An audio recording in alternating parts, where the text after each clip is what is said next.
Assalamualaikum warahmatullahi wabarakatuh. Innal hamdalillah nahmaduhu wa nasta'inuhu wa nastaghfiruhu wa na'udzu billahi min shururi anfusina wa sayyiati a'malina man yahdihillahu fala mudilla lahu wa man yudlil fala hadiya lahu. Asyhadu an la ilaha illallah wahdahu la syarika lahu wa asyhadu anna Muhammadan 'abduhu wa rasuluhu la nabiyya ba'dahu.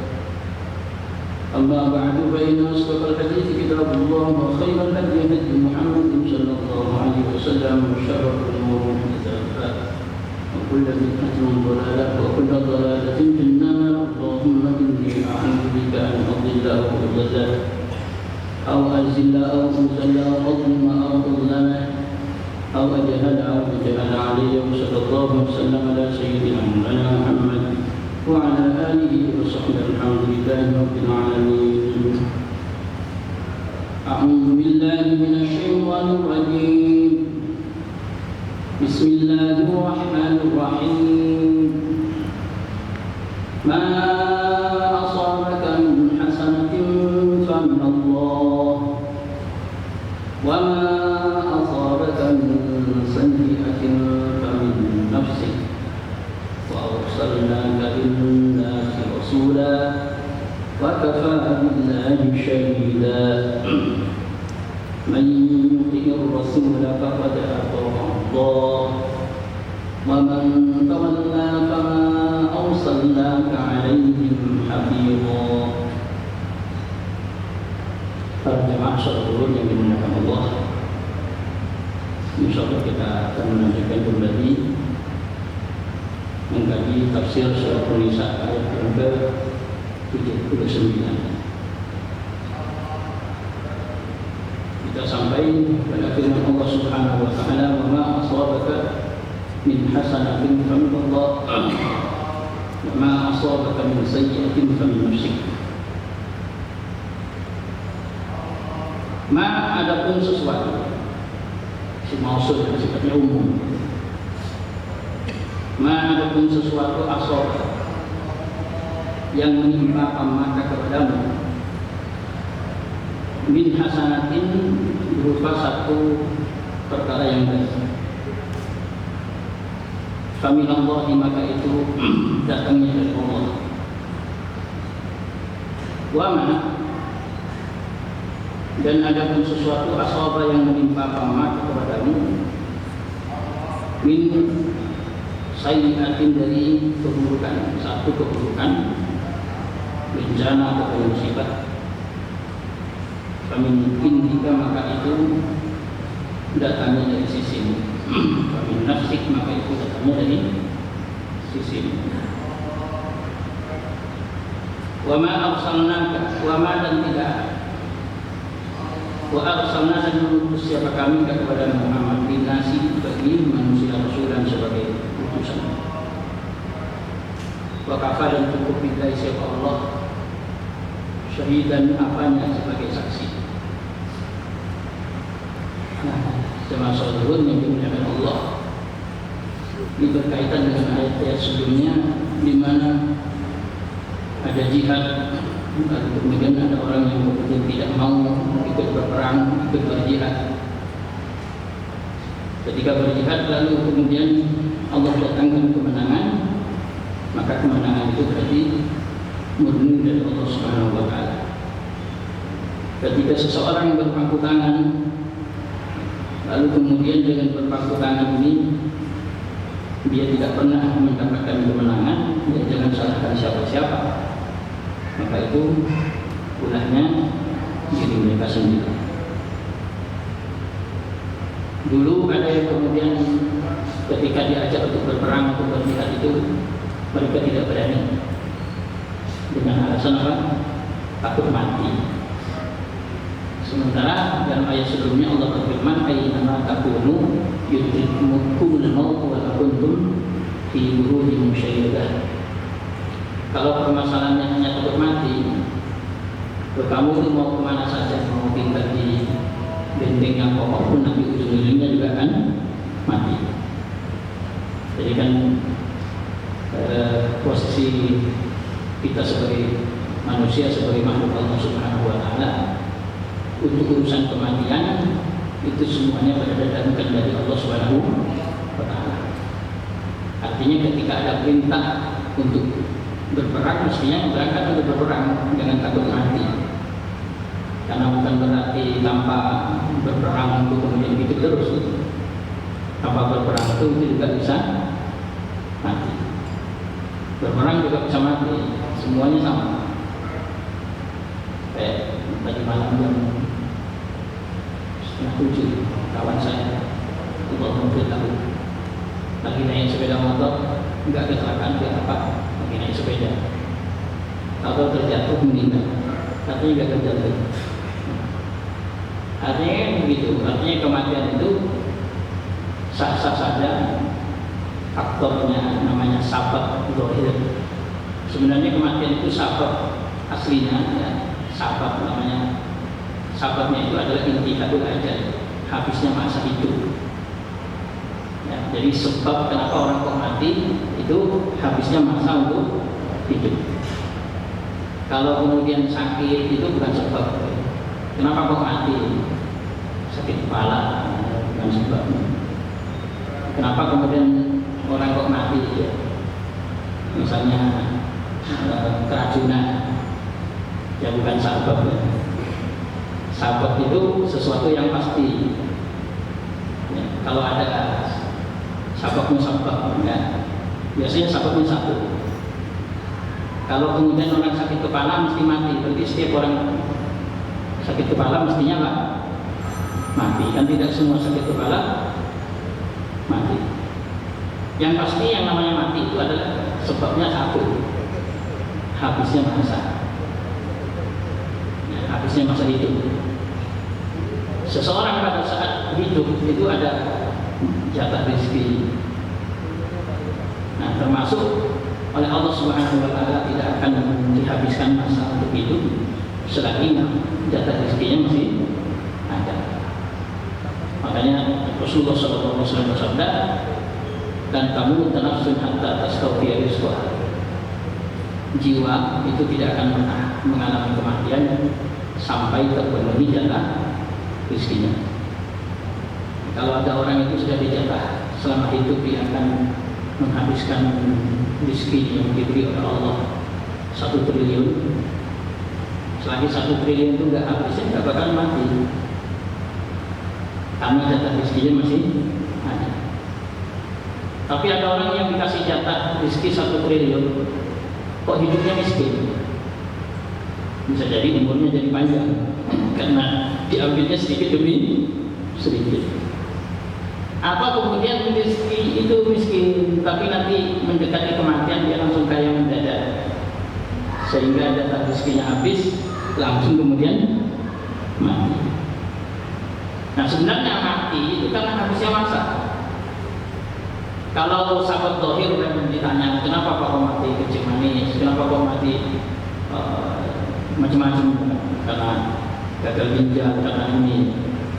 Tidak semuanya. Kalau gagal ginjal kemudian mati, kemudian kencing manis mati, tidak semuanya, karena itu bukan sebab pasti. Yang sebab pasti itu adalah intihadul ajal, masa habis.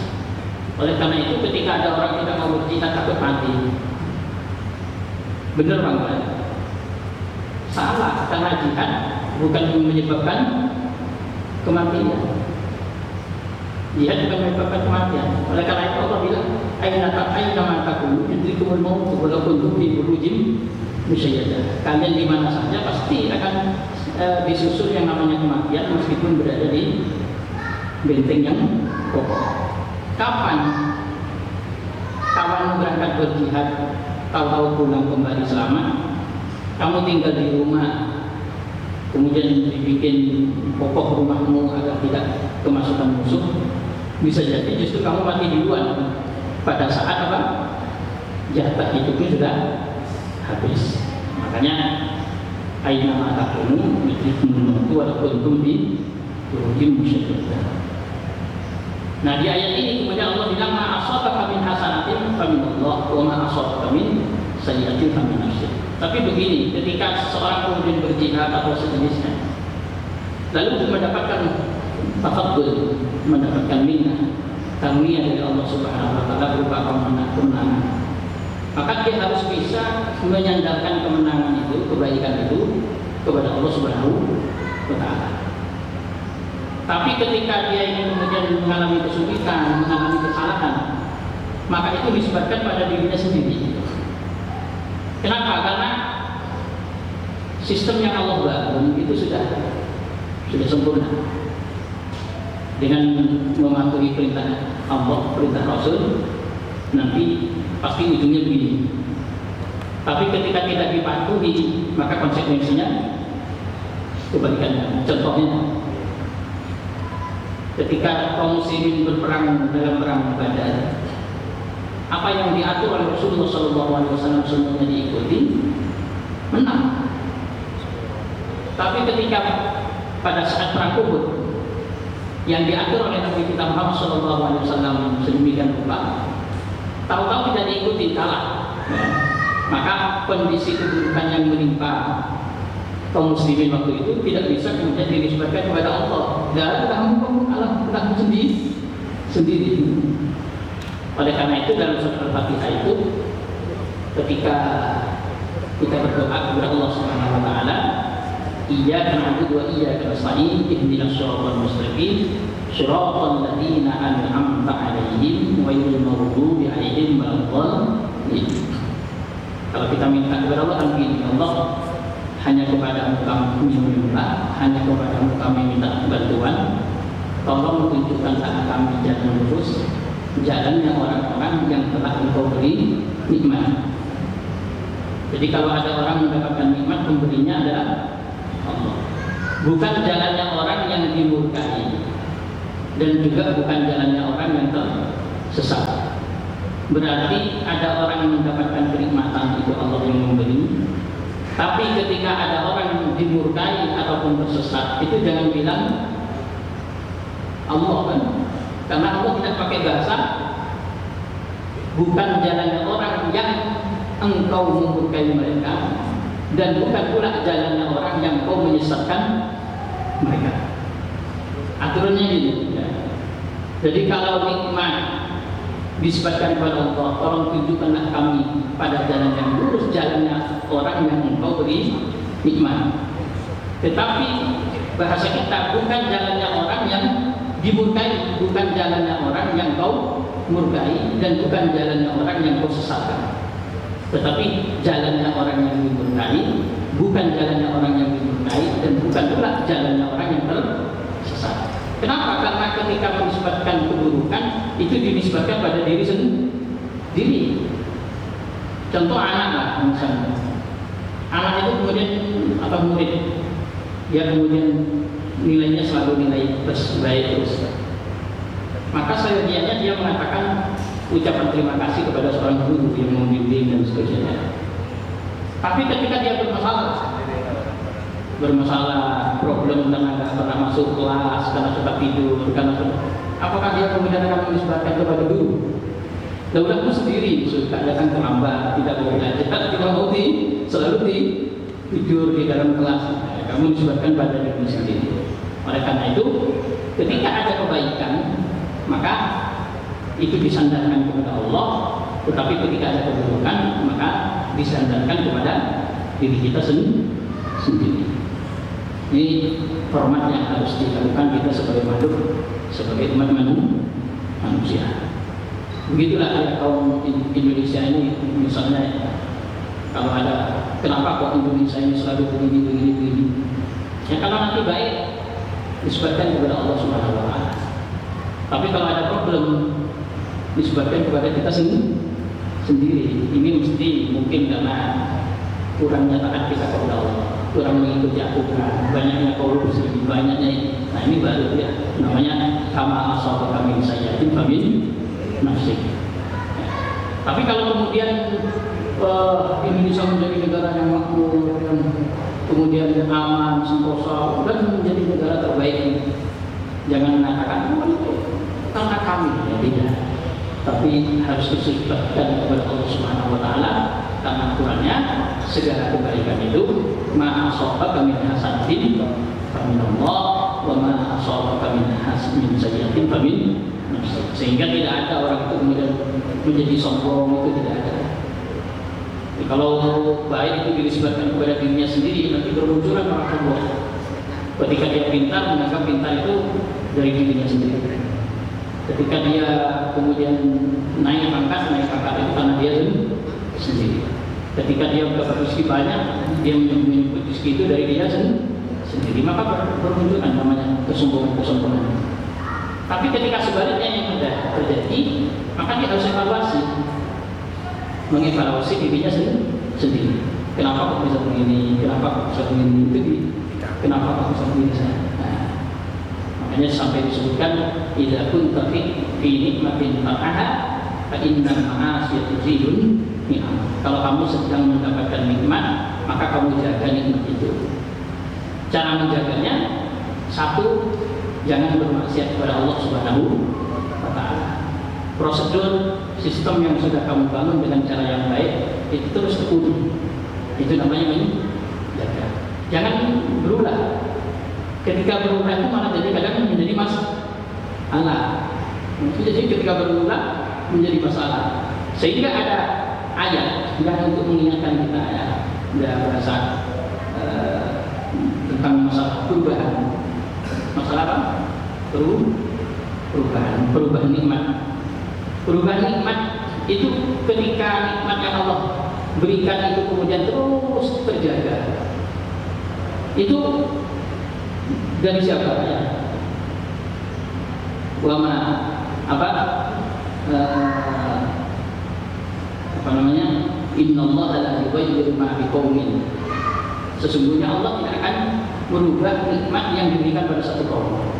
Terjaga terus ketika nikmat itu dijaga oleh kaum. Innallaha la yughayyiru ma biqaumin. Kapan kemudian nikmat itu akan berubah? Hatta yughayyiru ma bi anfusihim. Sehingga nikmat yang sudah diberi oleh Allah kemudian berubah, itu gara-garanya mereka merubah nikmat itu sendiri. Bukan berarti manusia itu memiliki kemampuan untuk menyayangi Allah. Ya kadang yang menjadi beda pemahaman begini. Ketika kita ini stagnan, tidak mau melakukan sebuah perubahan, Allah tidak akan merubah. Berarti manusia itu memiliki kemampuan di luar kemampuan Allah. Paham ya? Jangan pernah mengatakan kita tidak akan pernah mengalami perubahan sehingga kita melakukan perubahan. Tidak, kalau kayak begitu berarti seakan-akan manusia itu memiliki kemampuan untuk bersaing dengan Allah Subhanahu wa Ta'ala. Yang benar bagaimana? Nikmat yang sudah ada, sekian banyak nikmat, mungkin tubuh kita yang sehat, ini nikmat semuanya. Ketika kita jaga dengan baik, maka Allah tidak akan merubah nikmat yang Allah kasih. Tetapi sekarang menjadi problem. Kenapa kok sakit-sakitan? Kenapa kemudian kok asam urat? Kenapa kok asam lambung? Masalahnya kamu sendiri yang berubah nikmat yang Allah kasih. Harusnya andaikan kamu bisa menjaga sesuai dengan prosedur yang sudah ditetapkan oleh Allah sebagai manusia, jam istirahatnya dan jam sekian sampai kematian. Jangan dirubah tuh. Maka nikmat yang Allah berikan itu akan terus kontinu. Tetapi sekali kita melakukan sebuah perubahan sehingga nikmat itu bisa berubah. Luar biasa sudah dikasih tahu. Ini sunnatullah ya, sunnatullah. Namanya sunnatullah walan tajid di sunnatillahi tabdila walan tajid di sunnatillahi tahwila. Rasulullah sudah menyampaikan semuanya, prosedur makan, prosedur minum, kan sudah disampaikan semuanya. Tapi ketika kita melakukan sebuah perubahan dari yang sudah ditetapkan kemudian menimpa diri kita, berarti itu kesalahan dari siapa? Dari kita sendiri. Sehingga ketika ada kebaikan-kebaikan disebabkan kepada Allah, tetapi ketika ada keburukan yang menimpa diri kita, maka dinisbatkannya kepada diri kita sendiri. Jadi kalau ada orang yang sudah tua masih saja tidak bisa berhenti dari membiasakan konsumsi minuman-minuman yang manis-manis, tidak berhenti ya. Makannya tidak teratur terus, banyak-banyak terus. Tahu-tahu kemudian tinggi, sakit-sakitan, banyak penyakit. Itu sunnatullahnya, sistem yang Allah buat. Atau kan nggak begitu. Tapi kenapa kok bisa berubah? Maka perubahan nikmat itu karena ulah diri dia sendiri. Sehingga ketika kita nanti mempelajari ayat-ayat Al-Quran, kulu washrabu wala tusrifu, kata Allah, kalian makan, kalian minum, tapi cara makan dan minum jangan melampaui batas. Tapi ketika kita melampaui batas, ada efek yang menimpa diri kita berupa penyakit. Apakah penyakit itu akan dinisbatkan kepada Allah? Jadi tidak dinisbatkan pada diri kamu sendiri, kan sudah diingatkan, makanlah, minumlah, jangan melampaui batas. Ternyata kita melampaui batas, over di dalam makan, over di dalam minum, timbullah berbagai macam penyakit. Maka kita nisbatkan keburukan yang menimpa kita itu pada diri kita sendiri. Kalau kemudian ternyata dengan makan minum teratur ternyata tubuh kita sehat, kemudian maka kita nisbatkan inilah yang diatur oleh Allah Subhanahu wa Ta'ala. Namanya fama asabaka min hasanatin famin Allah wa ma asabaka min sayyi'atin famin nafsi. Kebaikan yang kamu terima itu mesti datangnya dari Allah Subhanahu wa Ta'ala, sementara keburukan yang kamu rasakan, yang kamu cerita itu akibat dari ulahmu sendiri. Insyaallah sampai di sini bisa difahami. Maka dalam ayat ini Allah menutup wa arsalna lin-nasi, dan kata Allah, dan kami mengutusmu Muhammad kepada manusia Rasulullah sebagai seorang Rasul yang menyampaikan. Wa kafa billahi syahida, cukup Allah yang menjadi saksi. Makanya polanya itu kan diatur semua oleh Rasulullah. Pola itu diatur betul. Cuma karena kita ini sendiri yang banyak melakukan kesalahan. Jadi kadang ada anak kecil-kecil tahu-tahu sudah kena penyakit rabun. Itu rabun kecil-kecil, karena saya pernah ke rumah sakit RSMM Surabaya. Ada anak kecil, dia di depannya dokternya RSMM Surabaya Jawa Timur juga. Rumah sakit mana di daerah Ketintang. Itu kalau main Habib ini, di depannya dokter ibunya Habib sampai gini. Terus ibunya mesin minta agar mata anak ini dikembalikan normal. Saya masih ingat apa yang disampaikan dokter. Kami berusaha semaksimal mungkin Bu, tapi nanti kemungkinan besar tidak bisa akan kembali seperti sedia kala. Ya, kata ibunya Pak, nggak apa-apa dok, yang penting paling tidak dia bisa seperti teman-temannya, nanti bisa baca tulis, meskipun harus pakai kacamata, karena dia nggak bisa. Dan gimana mau nulis? Ternyata apa faktornya? Kebiasaan ngomong HP sampai sedekat itu. Nah sekarang mau dinisbatkan kepada siapa sebab kesalahan? Ini disebabkan kepada dirimu. Kamu sendiri yang merusak dirimu sendiri. Tapi kalau kemudian kita mampu menjaga sesuai dengan ketetapan dan Rasul sudah sampaikan dan kita mengikuti, ya sudah, alhamdulillah kebaikan kita terima, ya kita syukur, alhamdulillah kita nisbatkan kepada Allah Subhanahu wa Ta'ala. Tapi musibah kita terima, evaluasi itu mesti datangnya dari dirimu sendiri. Nah ini yang harus kita pahami. Rasulullah sudah sampaikan, cukup Allah sebagai saksi. Nah, dari satu dulu. Ada yang ditanya? Kalau nggak ada ya, kita cukup sekian dulu, nanti besok kita akan lanjutkan. Insyaallah, mafhum ya? Mafhum. Alhasil apa? Artinya apa yang ditetapkan oleh Allah itu kita ikuti saja. Kalau ada orang yang komen, "Gak usah kesana nanti mati," padahal ini perintah Allah. Jawabnya gampang. Apakah kamu kalau diam di tempat itu hidup terus? Mati juga. Udah, berarti sebab kematian bukan karena melakukan perintah Allah, tetapi sebab kematian karena habisnya masa. Tapi dengan kamu melakukan jihad sesuai yang diperintahkan oleh Allah, lalu kamu menjadi hidup mulia dengan meraih kemenangan, maka nisbatkan hal itu kepada Allah Subhanahu wa Ta'ala. Tapi karena kamu berpangku tangan lalu terus saja ditindas, diintimidasi dan dijajah, jangan bilang kami menimpa kami hal ini adalah dari Allah, tidak. Tetapi bilangnya apa? Hal ini terjadi karena ulah kami sendiri. Nah ini yang harus dipahami. Mudah-mudahan bermanfaat. Insyaallah pada besok hari kita akan mencoba kembali ayat surat An-Nisa ayat 7 ayat 60 insyaallah kita bahas. Subhanallah.